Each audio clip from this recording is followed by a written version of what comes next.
Welkom by die week se AMT weervooruitskatting, moontlik gemaak deur Standard Bank en Komdi Graanbemarking. Hierdie week kyk Johan na die nuutste kort en langer termyn weervooruitskattings en gesels ook hoe dit ons as boere kan beïnvloed. Als in hierdie week se episode, so moet dit nie misloop nie. Ja, goeiedag. Ons het hierdie afgelope week baie lae temperature ervaar hier oor die binneland, veral die sentrale tot suidelike binneland, redelike swaar sneeu wat voorgekom het, en met 'n afsny laagdruk het dit baie swaar in die Oos-Kaap gereën en het oorstromings begin of daar voorgekom. Kyk ons na wat temperature hierdie volgende tyd gaan doen. Hier rondom 12 Junie kan ons sien die minimum temperature, die blou gedeeltes is onder vriespunt, so ons gaan nog baie lae temperature ervaar oor die Suid-Vrystaat, Lesotho, suidelike dele van die Noord-Kaap, groot dele van die Oos-Kaap, Oos-Vrystaat en dele van Mpumalanga en selfs meer in die noordelike deel van die Noord-Kaap of die noordoostelike dele. Temperature gaan begin herstel. Ons kan sien hier rondom 16 Junie is die blou gedeeltes wat minimum temperature is, baie klein. Temperature bly laag hier onder 6 grade, so redelik laag. Maar dan gaan ons 'n volgende frontale stelsel kry wat reën oor die winterreënvalgebied gaan gee, hier rondom 16 Junie, en dan ook 'n volgende stelsel hier rondom 19 Junie, en ook later hier rondom 25 Junie is daar 'n stelsel wat inkom wat vir ons reën gaan gee in die Weskaap, maar ook weer baie lae temperature oor die binneland, hier van ongeveer 19 Junie se kant af. Waarskynlik soortgelyk as wat ons hierdie afgelope week ervaar het. En die moontlikheid van sneeu of weer sneeu is nie uitgesluit nie. Ons 'n bietjie begin kyk na die langer termyn vir die seisoen, die somerseisoen wat voorlê, ook hierdie deel van die winter-lente wat voor is. See-oppervlaktemperature globaal, so die bruin gedeelte is bo gemiddelde temperature, die blou gedeelte is onder gemiddeld, en hierdie is die gemiddelde temperatuur vir die periode 11 Mei tot 7 Junie. En as ons aan die linkerkant kyk, die Indiese Oseaan, so tussen omtrent 'n half graad tot amper party plekke 2 grade Celsius warmer as normaal vir hierdie tyd van die jaar. So die grootste deel van die Indiese Oseaan is steeds warmer as normaal. En ons sal moet baie mooi kyk wat gaan die tendens wees vorentoe. Want as dit gaan warmer bly vir die somer, gaan dit vir ons 'n hoër frekwensie van tropiese siklone kan veroorsaak. Kyk ons meer na die sogenaamde Nino gebiede, so dis op die ewenaar tussen Suid-Amerika en die noordelike dele van Australië, sien ons die blou gedeeltes, so daar's nog oorblyfsels van die La Nina, en daar is 'n moontlikheid dat die La Nina dalk 'n bietjie sterker kan ontwikkel. Kyk ons na die verwagte ontwikkeling.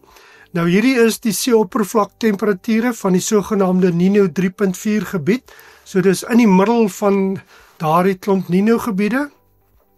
Van links onder is verlede jaar Mei, Junie, Julie, en ons is tans hier rondom Junie, waar die pyl afwaarts wys. En ons kan sien dat die langtermyn gemiddeld is die horisontale blou staaf. Maar die klomp gekleurde lyne is verskillende modelle se voorspellings. So bo gemiddelde temperatuur as bokant daardie blou lyn, onder gemiddeld meer na La Nina se kant toe onder dit, en vir die eerste keer die afgelope omtrent 2 maande wys dit die swart stippellyn dat ondergemiddelde temperature nou voorspel word. Dis nog baie swak, maar die afgelope paar maande het dit op die blou lyn beweeg. So daar is eerste aanduidings en ons moet maar kyk hoe dit vorder, dat ons dalk weer so in 'n swak La Nina kan gaan, soortgelyk as verlede jaar. Kyk ons na die voorspellings. Nou hierdie is die voorspellings vir die waarskynlikheid vir reënval van die Columbia se internasionale navorsingsinstituut. En kyk ons na Suidelike Afrika, lyk dit asof die hele sentrale tot westelike gedeeltes 'n redelike groot kans het vir ondergemiddelde reën. Hierdie is Junie, Julie en Augustus en dalk ook 'n bietjie verder is dit. So dit is 'n groot bekommernis veral vir die winterreënvalgebied. Twee ander goed waarna jy moet oplet is wat in die FSA, wat is die voorspellings daar? So hulle sentraal tot westelike gedeeltes, bruin ondergemiddeld, die oostelike dele meer wit wat 'n 50-50 kans is of groen wat bo-gemiddeld. En die ander is wat in Australië gebeur en daar's voorspellings van bo-gemiddelde reënval vir Australië. En ons weet daar's 'n redelike korrelasie tussen wat in Australië gebeur en wat so 1 of 2 of 3 maande later in Suidelike Afrika kan gebeur. So bo-gemiddeld vir Australië. Ons het gepraat oor die FSA, hoe lyk hulle mielie toestande?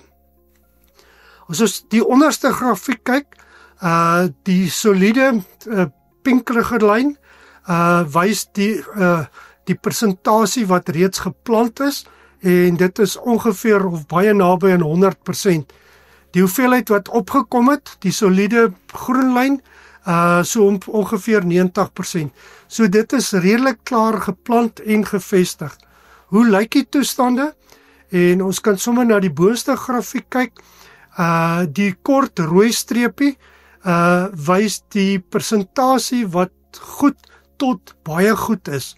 En dit is hier tans in die tweede week van Junie was dit bokant 70% wat goed tot baie goed is.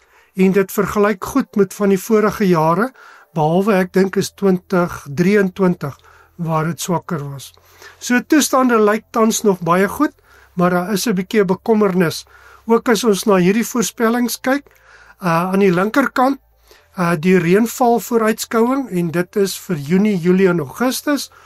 En soortgelyk aan die vorige voorspelling wat gewys het, die westelike, noordwestelike gedeeltes, die bruin gemiddeld, ondergemiddeld, hier oor die gemiddelde, oor die sentrale dele tot oos, die wit gedeeltes is omtrent 'n 50-50 kans en die groen gedeeltes 'n bo-gemiddelde kans. Nou dit is ook vir ons aanduidend dat die oostelike gedeeltes waarskynlik weer tropiese storms, orkane kan ervaar. En hierdie met swaar reën en die droë uitgereende lug word dan neergesit meer na die weste kant toe as 'n hoëdrukstelsel. Kyk ons na die regterkantste grafiek is die temperature en vir die grootste deel van die FSA wys die Junie, Julie, Augustus 'n baie groot kans vir bo-gemiddelde temperature.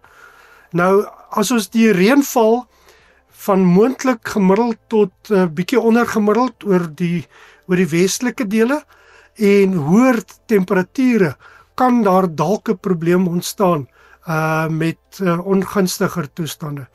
Maar ons moet dit ook kwantifiseer, want as die afwykings van die FSA se mielieoes vanaf die gemiddeld in swak jare is baie kleiner as hier by ons. So al kry hulle 'n redelike swak jaar, is dit in die orde van dalk 4-5%. Daar was 1 of 2 ekstreme droë jare, maar ons dink nie dit gaan daarby uitkom nie.